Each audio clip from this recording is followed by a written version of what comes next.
salaamaaleykum président salaamaaleykum membre du COMEX Pape Oumar Keita journaliste Seneweb président dañoo gis ne biñ nekkee mondial ba y avait la présence des techniciens membres de la direction technique nationale ku si mel ni Serigne Saliou Dia Bassouare Diaby entre autres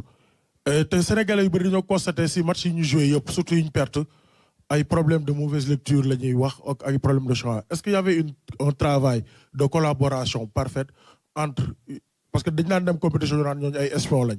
donc ñooñu ñu fa yóbbuwoon est-ce qu'il y avait une collaboration un travail de concordance pour préparer nos matchs merci.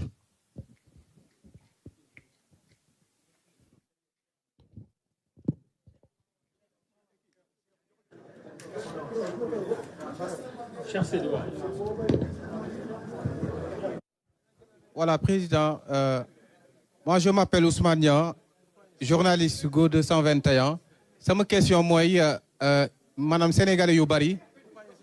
waaw mais dama bàyyi ma poser question.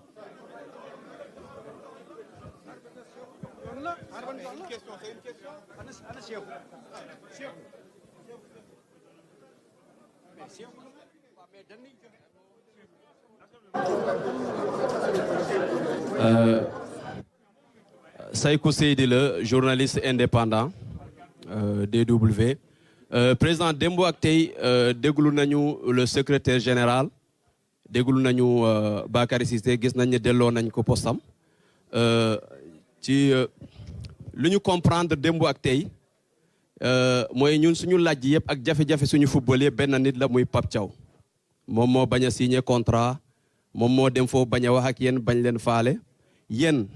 lan mooy seen responsabilité ci mbir mi yéen daal defoo leen dara ak bu fekkee am ngeen responsabilité comme ni ngeen sanctionné Pape Thiaw est-ce que prévoir ngeen sanction yéen ci seen biir.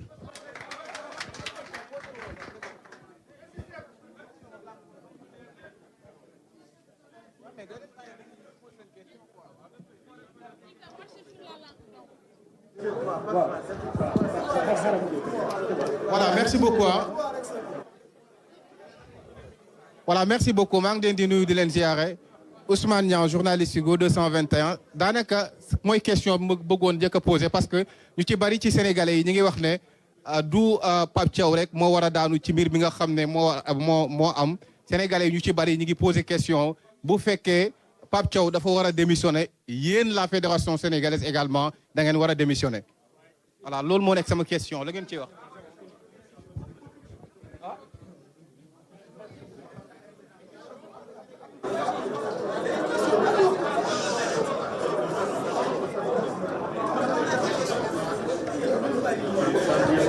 Merci.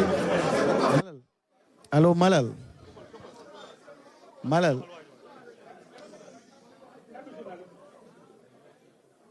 Allô, Malal. Je pense que déclaration Pape Gueye, je ne sais pas si est-ce que déglu nga ko bu baax, mais il a parlé de staff technique. Ça aussi dafa am sens. Et bu fekkee ni tey nga tuuti nga xool déclaration jeu yi mun nga ci am lecture. xam nga bëgguma dugg ci biir parce que il y a des problèmes au sein de la tanière. xam nga man je reçois les cadres damay toog ak ñoom di waxtaan. Je sais que il y a des situations yoo xam ni dugg na ci et dafa am impact sur le fonctionnement de la tanière parce que am na ñoo xam ni commencé woon nañ di am maîtrise sur l'entraîneur en un certain moment parce que am na ñoo xam ni peut-être da ngay gis ne ñemewuñ leen génne am na ñoo xam ni peut-être ñemewuñ leen dugal am na ñoo xam ni aussi peut-être ñemewuñ leen convoqué am na aussi ñoo xam ni peut-être convoqué nañ leen ba si ak ñu lâché leen donc am na sur le plan technique yu xew à l'intérieur donc su fekkee ni gis nga rek di nga gis ñu soutenir mais di nga gis ñu wax leneen et ça permet juste d'avoir une idée sur ce qui se passe voilà donc jeu non pour le moment xam nga man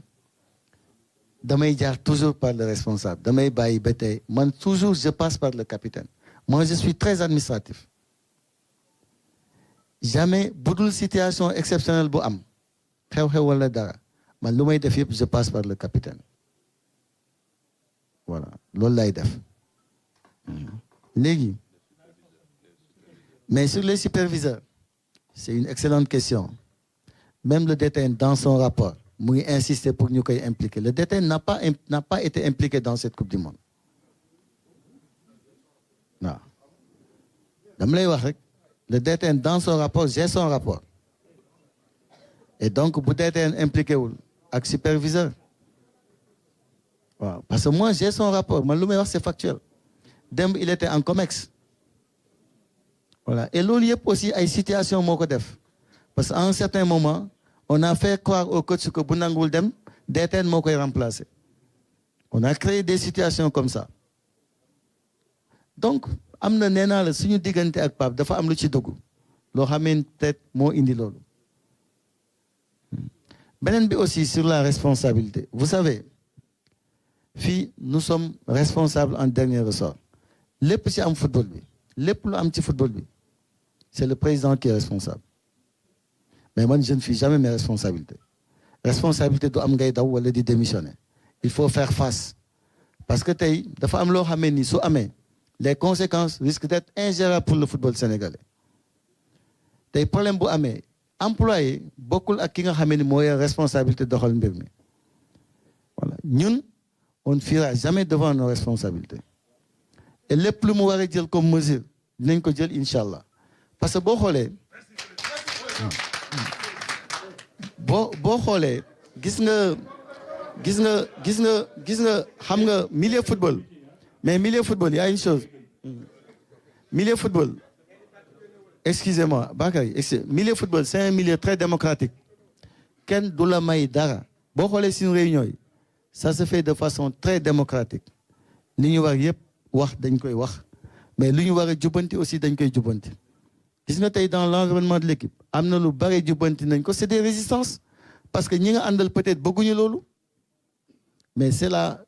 le prix à payer pour que ñu atteigne la performance donc bu ñu jógee ci lii di ngeen gisaat yeneen changement dans l'environnement dans l'attelage ak même dans le fonctionnement de la fédération voilà. Merci beaucoup. Dernière série, les 3 dernières personnes. Oui, madame.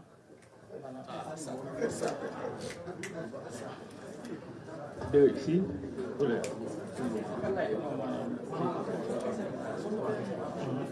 Une dame.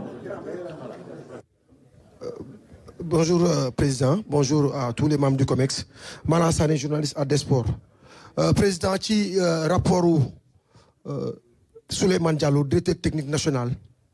bi nga xam ne jot am nañu ci jot mi ngi wax ne il faut une meilleure cohésion au sein du